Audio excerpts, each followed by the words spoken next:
එතකොට මේ මහත්තුරුන්ගේ ගම්පලාත් කොහෙද? අපි දෙමඩගොඩ හාමුදුරනේ. මුලින් ඉඳන්ම හිටියේ එහෙ.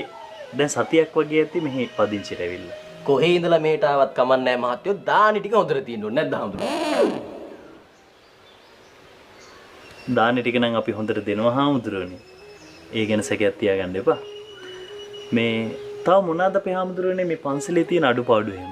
දානි තමයි ඉතින් තියෙන ලොකම අඩුපාඩුව. සිරිපාල අඩුපාඩු නම් බොහොමයක් තියෙනවා මහත්තයෝ. බොමළුවේ වැට කැඩිලා. බුද්ධ මන්දිරයේ වැඩ බාගෙට. ධර්මශාලාවේ වහලේ දිරලා. ඇයි හාමුදුරුවනේ මේ ගාන්ටාර යටේ දිරලානේ තියෙන්නේ. කොයි වෙලේ හරි උපාසක මහත්තයෙක් ඕක ගහන්න ගිහලා ඇටේ වලට වැටලා ඔටෝ නිවන්න යන තියෙන්නේ. සිරිපාල අර මේසුඩ මිටියක් තියනවා පේනවද? මිටිය මොකටද අපි ගන්නෙ? එන ගහන්නනේ හාමුදුරුවනේ. එහෙනම් උඹ ඇණයක් වෙන්න නැතුව හිටපන්.